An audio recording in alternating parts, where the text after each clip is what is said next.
This is Beyond with Heather Tesch, where we examine near-death experiences and life itself, hopefully making this life a little better. Hello, everyone. Welcome to our show. Today, my guest is the very well-known Eben Alexander, who is a neurosurgeon and wrote an amazing book about his near-death experience, followed up by another one, or actually a couple. So, Eben, thank you so much for joining me today. Well, Heather, thanks so much for having me on. It's great to be with you today. Oh, it's fabulous to be with you. I have so many questions for you. A lot of people are familiar with your story, but I still would like you to give some background. And then I'd like to dig in just a little bit deeper into some of the topics that you cover in your book. And by the way, I also wanted to let you know that I do have the audiobook of your Living in a Mindful Universe. And I bought this one, your first book, probably about 10 or 12 years ago. So I'm definitely familiar with your story. I also have Map of Heaven. I couldn't find it. It's floating around my house somewhere. So, Good.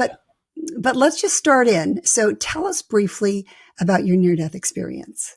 Okay, I think kind of the background is important. At the time it happened, I was 54 years old, had spent my life cultivating, knowledge of conventional scientific wisdom about neurosurgery, neuroscience. I had taught 15 years at Harvard Medical School as an associate professor. Thought I understood something about brain-mind consciousness, but I was in for quite a ride because I ended up coming down with a case of severe gram-negative bacterial meningoencephalitis, which is probably the worst kind of meningitis you can have. The medical details of my case were so shocking. In fact, they were written up in a medical case report on my medical records by 3 doctors not involved in my care, but absolutely fascinated by my recovery. That came out in the Journal of Nervous and Mental Disease, September 2018. And the important points they make in that case report, based on the medical data, is that really there was no way for my brain to harbor any kind of dream or hallucination. The evidence for the damage through all lobes of my brain, there was really no place for me to have any kind of dream or hallucination. And that's why I think the scientific community takes my story so seriously. Now, one atypical feature of my story is that I was amnesic. I did not have any memory of Earth, this universe, Eben Alexander's life, our language. Every bit of it was completely ripped away for my journey. And, when I first came back in the weeks that I was recovering, weeks and months, I thought, well, I guess it makes sense that my memories would disappear because of the damage to the neocortex, which I was just learning of in those weeks and months after recovery. But then the big mystery is how come all the memories are coming back, and they're coming back even more complete than they were before. So that's all a central mystery that we cover in the book, Living in a Mindful Universe in particular, the whole issue of memory not being stored in the brain. But getting right back to the experience itself, and a brief summary so we can then dive into Q&A. It started in what I call the earthworm's eye view, a very primitive course on responsive realm, but I was rescued from that by a slowly spinning white light that came packaged with a perfect musical melody, and it opened like a light portal or a wormhole up into this brilliant, ultra-real gateway valley. And that's the part that is so especially shocking because given the damage to my brain, how in the world did I have this robust, detailed, memorable, meaningful, transformational set of events that were very rich and complex occurring when my brain was demonstrably offline? That to me was a very central mystery that I had to solve or at least address in the months and years since the coma experience. Now, in the second phase, that Gateway Valley, everything was much more real than this world. That's where people kind of mistakenly assume that an NDE is vague and murky and dreamlike. This world, the material world, is vague and murky and dreamlike compared to that. That realm is sharp, crisp, clear, just packed with meaning, and that's why so many people come back transformed by these experiences. So in that Gateway Valley, I was a speck of awareness on a butterfly wing, millions of other butterflies, looping and spiraling in vast formations above this lovely meadow. It was kind of like Plato's world of ideals. There was no death or decay anywhere. And in this meadow, there were thousands of beings dancing. And when I came back to this world and was writing it all up, I said they were souls between lives. And there was lots of joy and merriment, incredible festivities. I remember children playing, dogs jumping, all being fueled because up above were these swooping orbs of angelic choirs, pure spiritual beings, emanating chants and anthems, hymns that would just thunder through my awareness. And that's what was driving all that incredible festivity going on. The best part about it was I wasn't alone. There was a lovely woman beside me on the butterfly wing, sparkling blue eyes, high cheekbones, high forehead, broad smile. She never said a word. She never had to. Her emotional truth was delivered telepathically to me in the most reassuring message. You are deeply loved and cherished forever. That's what I got from her. You are richly cared for. You have nothing to fear.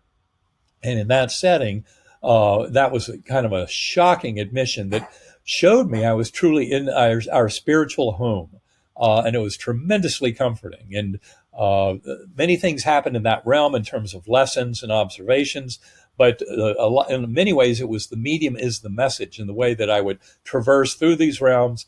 And I remember this sense of this soft summer breeze blowing through. That was my first awareness of that God force, that connecting force of pure unconditional love that so many indie ears have witnessed. And that's why they come back knowing death is nothing to fear, because we're eternal beings. And in fact, liberation from the body and brain at the time of bodily death is a liberation to a higher level of awareness. And that's the kind of thing I was witnessing, as have millions of other indie ears.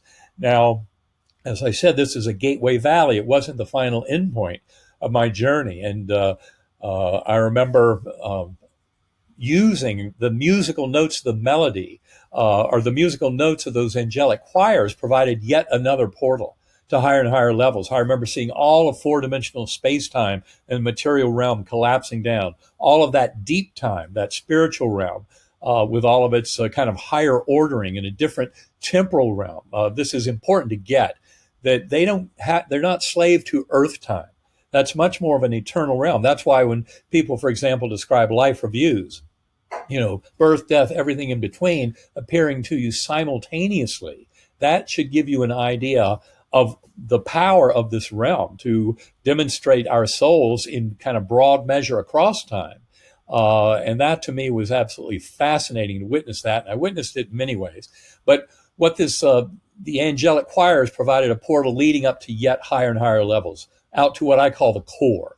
The core was as far as I went, when the core was a complete resolution of all dualities into oneness and purity, darkness, light, masculine, feminine, good, bad. Every bit of it comes into oneness in that core realm. And I remember the higher of having witnessed all of the universe collapse down into that complex oversphere, that was there as part of the lessons I was to learn. And many things I envisioned there, but also cycled through, would go right back down to the earth where my view, and it was by remembering the musical notes of the melody that I could conjure up the light portal leading into that gateway valley, and then, of course, the angelic choirs leading me on from there. But every time I passed through, welcomed by that beautiful guardian angel, who I came to know very well because of our telepathic connection. And those who've read the book Proof of Heaven will realize how important that guardian angel was in my life. I won't go into it now. I don't want to have to give a spoiler alert, but it has a lot to do with the way that whole story comes together 4 months after my coma, when I finally learned the identity of that beautiful woman on the butterfly wing, who is not someone I had known in life. That's the important thing. But at any rate, back to the journey, I would cycle through these realms. I had several visions.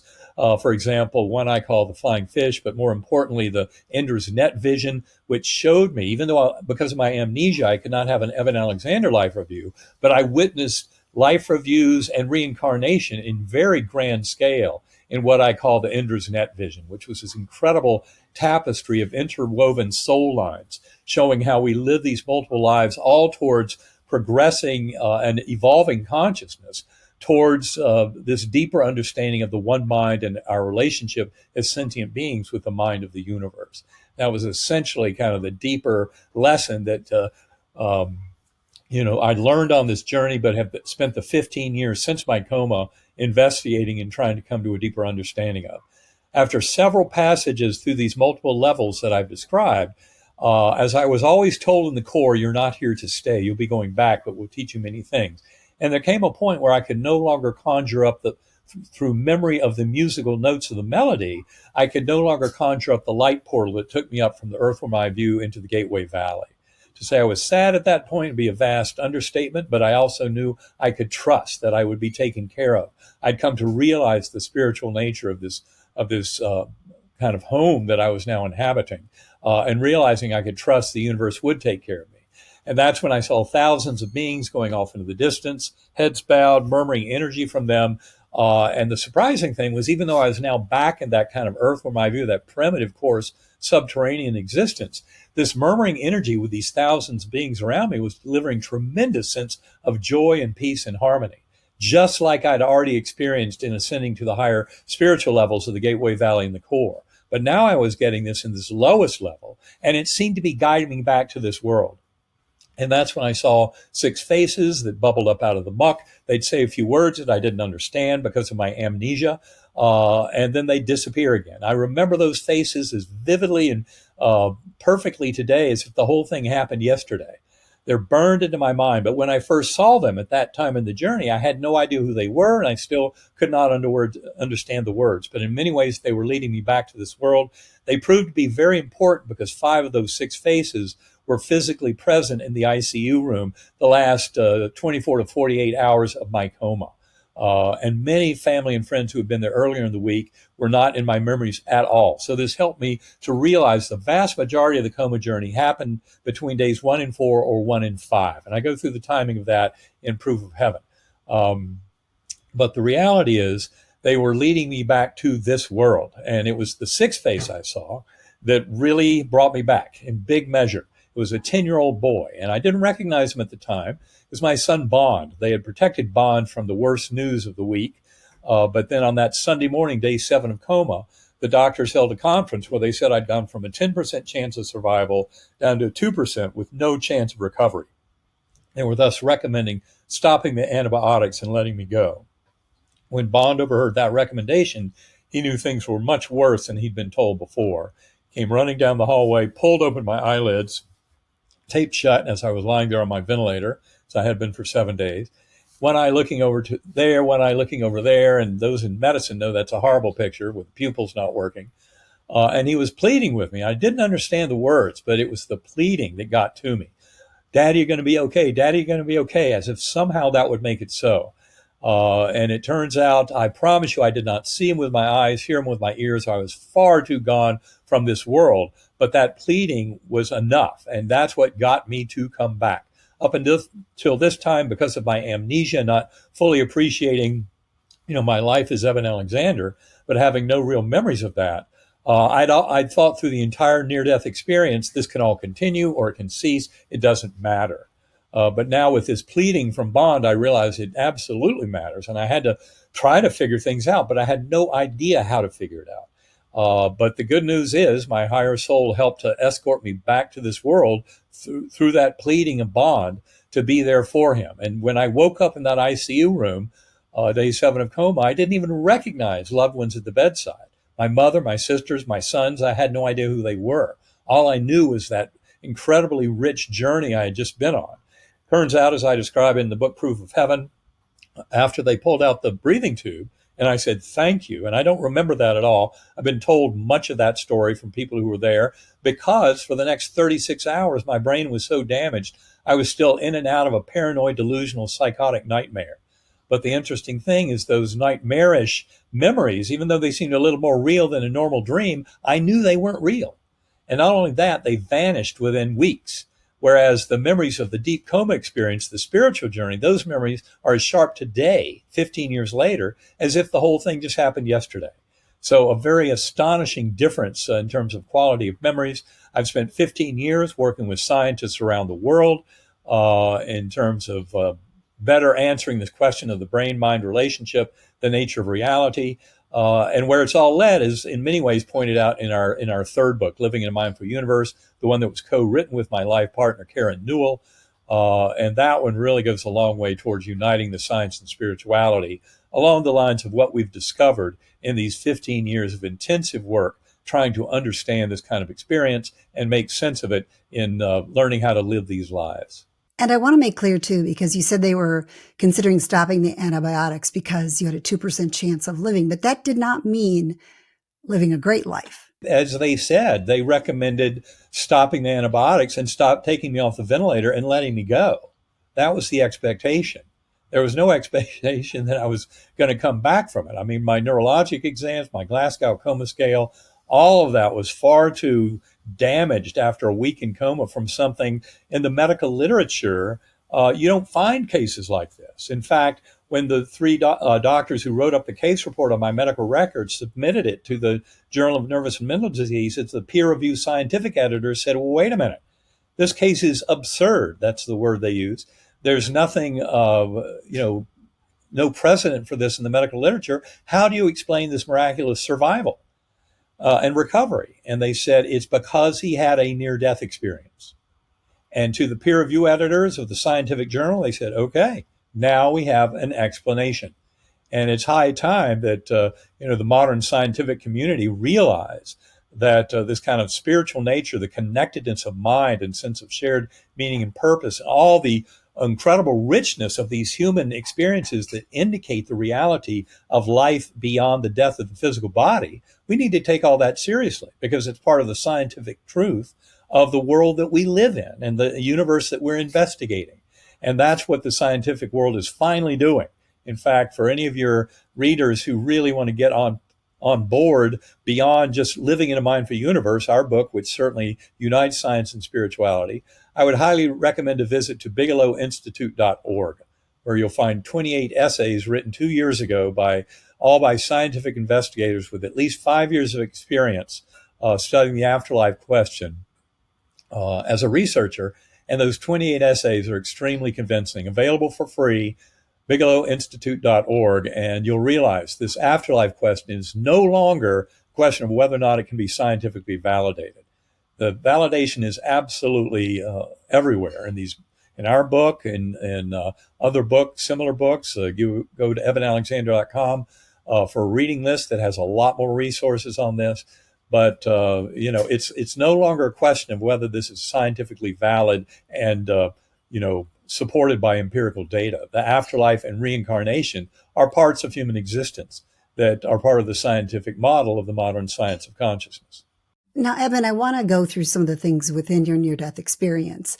And I want to start with the muddy darkness. You described it as transparent but blurry, claustrophobic, suffocating. This was your initial time in it. And to me, that sounds like a distressing near-death experience, which is what many people are afraid of. And do you think that's some place that people could get stuck?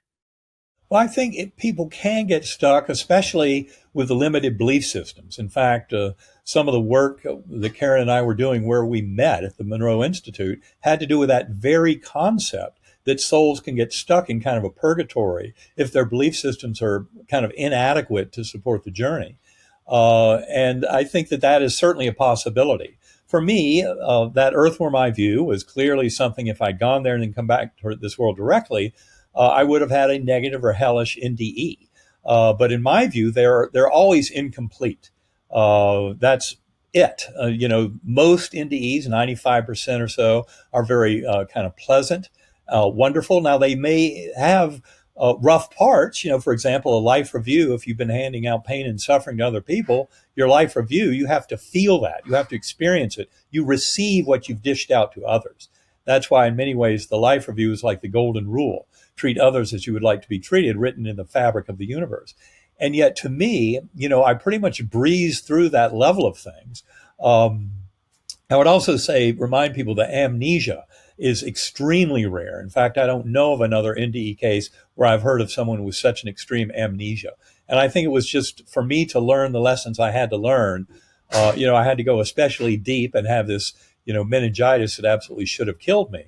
But that was the way to get to these deep and profound lessons. If I'd had a more traditional NDE, I would have been more tempted to dismiss it, in spite of the fact I had a 1 in 10 million diagnosis, E. coli meningitis in an adult, and a 1 in a billion recovery. If, for example, my adoptive father, who passed over 4 years before my coma, if he had been there as my guardian angel, I might have been a little more tempted to dismiss it. In fact, I tell the story in Living in a Mindful Universe of encountering my father's soul 2.5 years after my NDE in deep meditation, where he pretty much gave me that message.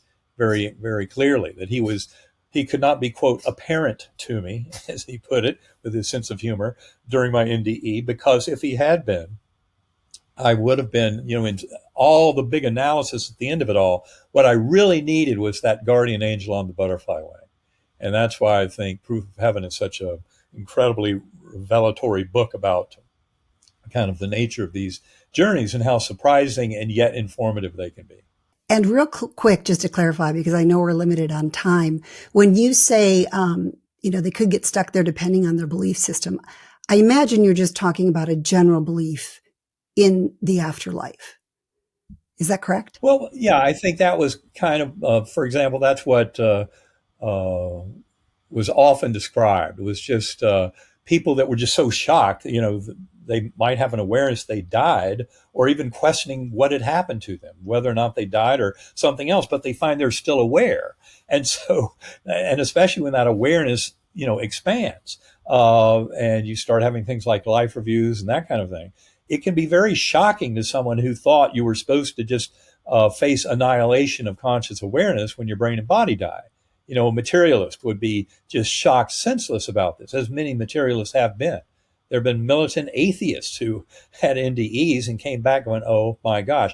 I mean, more than 90% of people who've had near-death experiences over thousands of years across all continents, more than 90% of them come back believing in this personal loving force of unconditional love at the core of the universe. And it doesn't matter if you want to try and call it God or Allah, Brahman, Vishnu, Jehovah, Yahweh, Great Spirit. I don't care what names you try to use. The reality of that force can be very shocking to people who are not expecting it. So I just think these experiences should inform us about our bigger kind of worldviews about the way the universe works. And certainly that includes notions of some God force, some loving force that is there. Most NDEers come back knowing the truth of that. But then from the darkness, something emerged, and you said, if I tried for the rest of my life, I would never be able to do justice to this entity that now approached me, to come anywhere close to describing how beautiful it was. Can you try your best? Well, it's the thing is, it's so much part of being it. It's not like you're an observer just kind of witnessing these things. You become these scenes. And by becoming it, you become much grander than just that little kind of ego self and that little version of human that thinks it's birth to death and nothing more. And it's that incredible kind of grandness. And plus, you're in a world of ideals. You're no longer limited by this kind of dark and murky world we live in, where we're very much, prevented from seeing so much of reality. You are now in a realm where a much grander aspect of a far larger universe is revealed to you. And it's soaking in all the emotional truth of that. And of course, realizing that binding force of love is it. There is no competing, force of darkness or evil at the depths of the core realm. When you're at that source level, all dualities resolve. You realize it's not a battle between good and evil. That in fact, all the apparent evil and darkness that we experience as humans is something that only comes in the very superficial levels as you get close to, this material world. In fact, even in entering that first kind of spiritual realm phase of it all, the pain and suffering of this world is removed. And that's where we kind of wake up, reunite with our higher soul, with souls of departed loved ones, start going through life reviews, planning next incarnations, all of those big items that are occurring in this ambience of light and love, where you realize the sting of death and the pain and suffering that is so much a part of this life. But that's here to serve a purpose.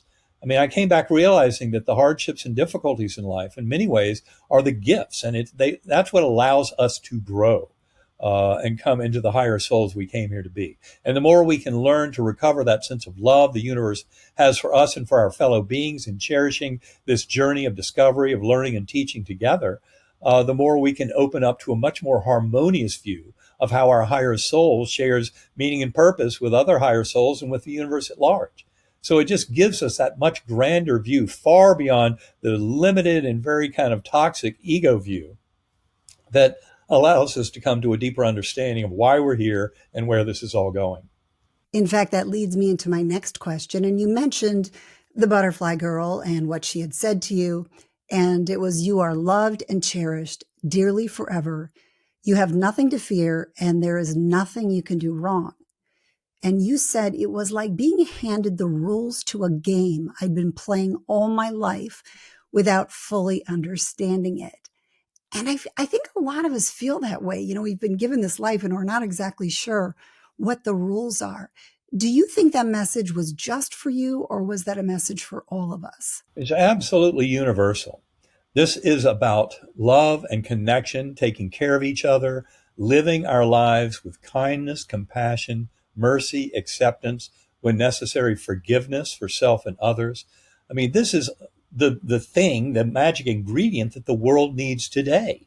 We've gone way off the deep end of the toxic, narcissistic, egocentric kind of behavior of various humans who get lost in their own lives because of all that.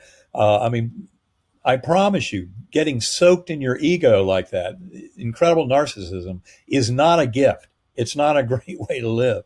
And, all addictions essentially are rooted in kind of toxicity of the ego. And that's why there are so many ways to look at meditation and other ways of interpreting this information that we share of the oneness of mind, how we're all sharing one mind. That kind of God mind is something that's filtered in by the brain.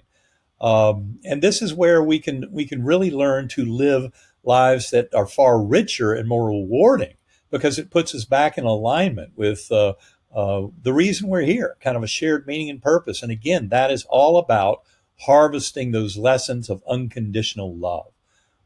And that's certainly, when I heard those words on my journey from that guardian angel, you can do no wrong. Unfortunately, I didn't expand all that in Proof of Heaven. Many people take it the wrong way. They think, oh, so we can do anything we want? Really?